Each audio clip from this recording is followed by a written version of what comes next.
جو کنواری مریم سے پیدا ہوا، جو بغیر باپ کے پیدا ہوا، جس کی معجزانہ پیدائش کی گواہی اس دنیا کے 3 بڑے مذاہب دیتے ہیں، یعنی کہ سب سے زیادہ انسان جو اس وقت صفحہ ہستی پہ پائے جاتے ہیں، وہ سب کے سب کسی نہ کسی طریقے سے اس حقیقت کے گواہ ہیں کہ وہ بغیر باپ کے پیدا ہوا۔ اس کی زندگی ایسی تھی کہ اس نے کھڑے ہو کر کہا کہ تم میں سے کون ہے جو مجھ پہ گناہ ثابت کر سکے، اور کسی کی زبان اس کے سامنے نہیں کھلی تھی۔ اس نے ایسی زندگی گزاری، ایسے معجزات کیے، ایسے بڑے بڑے کام کیے کہ اس کے مخالفین جو آج اس کی کتابوں کو، جو اس کے بارے میں تحریر کی گئی، ٹیمپرڈ کہتے ہیں، انجیل کو ٹیمپرڈ مانتے ہیں، وہ بھی یہ کہتے ہیں کہ مسیح یسوع جیسا ہے ہی کوئی نہیں۔ کیوں؟ کیونکہ سچ مچ مسیح خداوند کی جو لاسانیت ہے وہ ایک ایسا موضوع ہے جس کے اوپر آپ جتنا زیادہ سوچیں گے، جتنا زیادہ غور و خوض کریں گے، جتنا زیادہ تحقیق کریں گے، آپ کا ایمان اس موضوع پر اور زیادہ گہرا ہوتا جائے گا، وسیع ہوتا جائے گا، اور زیادہ آپ اس چیز کو مانیں گے کہ مسیح خداوند جو ہے وہ ایک لاسانی شخصیت ہے، اور آج اس کی شخصیت کے جس لاسانی پہلو کو دیکھنے جا رہے ہیں ہم، وہ دراصل اس کا صعود ہے۔ جب ہم مسیح خداوند کو دیکھتے ہیں کہ وہ اس دنیا میں آئے، انہوں نے اپنی جان صلیب پر دی اور مردوں میں سے جی اٹھے، اور مردوں میں سے جی اٹھنے کے بعد 40 دن تک وہ اپنے شاگردوں کے ساتھ رہے، بار بار بار بار بار بار ان پہ ظاہر ہوتے رہے، انہیں دکھاتے رہے کہ جلالی بدن کیسا ہے، جلالی بدن کیسا ہوگا، کس بدن میں آنے والے دنوں میں ایماندار اپنی زندگی بسر کریں گے۔ یہ سب کچھ دکھانے کے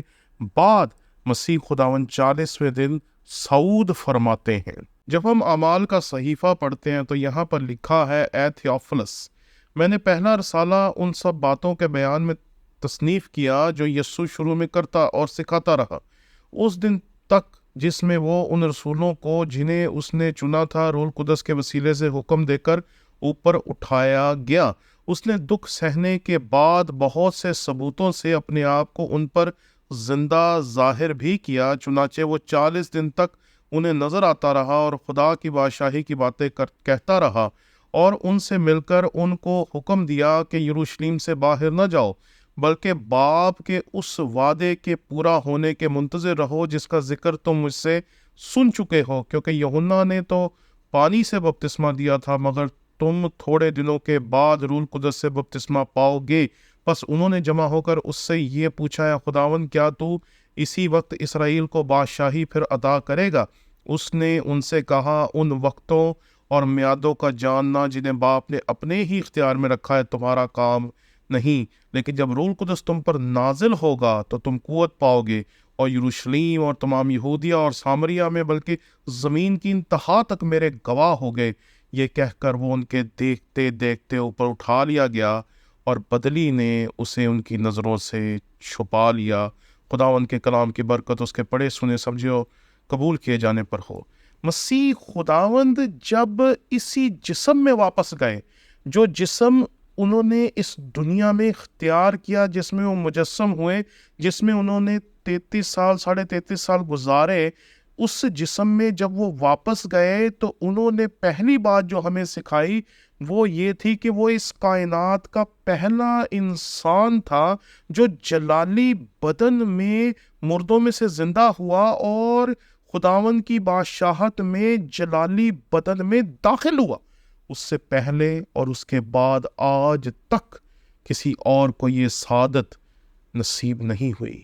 یہ مسیح خداوند کا ترائے امتیاز ہے کہ وہ اپنے جلالی بدن میں آسمانی مقامات میں داخل ہوا، خداوند کی بادشاہت میں داخل ہوا، اور کائنات میں سب سے پہلے جس شخص کے جسم کو جلالی ہوتے ہوئے دیکھا اس ساری کائنات نے، وہ مسیح خداوند ہے۔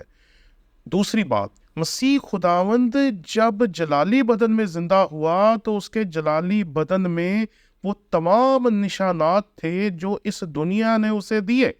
یہ بات یاد رکھیں کہ جو جنگ لڑتے ہیں اور جنگ میں فتح ہوتے ہیں وہ اپنے زخموں کو پیار کرتے ہیں، کیونکہ ان کے زخم تمغوں کی طرح ہوتے ہیں۔ مسیح خداون کی پسلی میں نیزہ مارا گیا، مسیح خداون کے ہاتھوں میں کیل ٹھوکے گئے، مسیح خداون کے سر پہ کانٹوں کا تاج رکھا گیا۔ یہ تمام چیزیں آج ہم تمغوں کی طرح یا ان نشانوں کی طرح یاد رکھتے ہیں جو مسیح خداون کے کام کی تکمیل کی طرف اشارہ کرتے ہیں کہ وہ جو کام کرنے آیا تھا وہ کام اس نے سر انجام دے دیا۔ مسیح کا صعود جس تیسری بات کی طرف اشارہ کرتا ہے وہ دراصل مسیح خداون کا اس جلال میں داخل ہونا ہے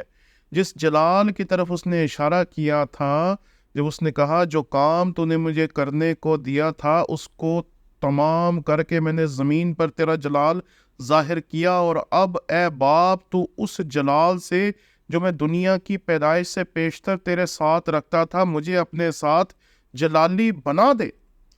وہ دنیا کی پیدائش سے پیشتر خدا کے جلال میں تھا، وہ خدا کے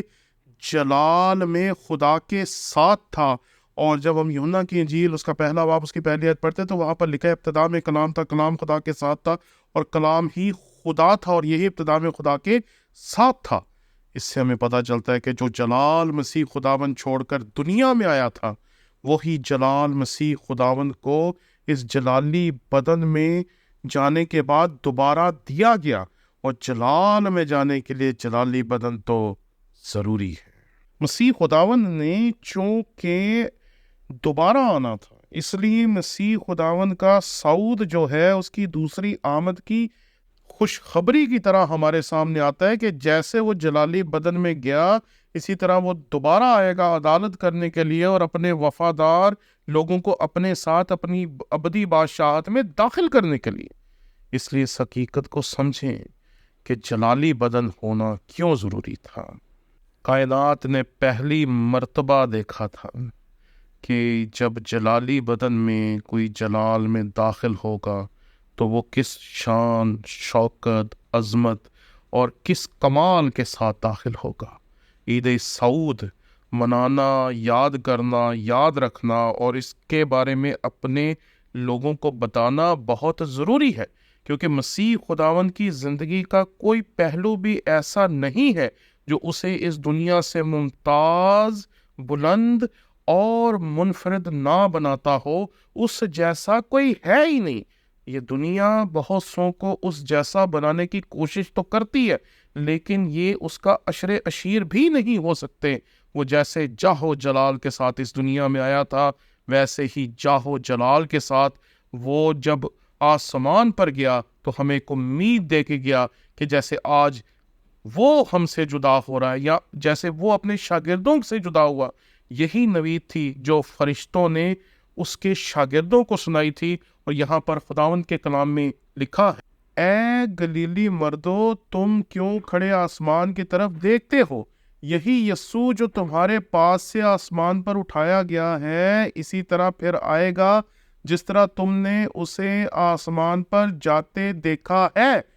یہ ہے دراصل وہ خوشخبری جو آج کے دن کی ہے، جو آپ کو اور مجھے سیکھنی اور سکھانی ہے کہ کوئی ایسا نہیں جو اس طرح سے دنیا میں آیا ہو جیسے مسیح خداوند آیا، کوئی ویسا نہیں جیسے مسیح خداوند آسمان پہ گیا ویسے گیا ہو، اور کوئی اور ایسا ہو نہیں سکتا کہ جیسے وہ آنے کے وعدے دے کے گیا ہے۔ اور آج دنیا کے 3 مذاہب مسیحی، یہودی اور اہل اسلام سب ایک ہی شخصیت کا انتظار کر رہے ہیں، اور وہ ہے مسیح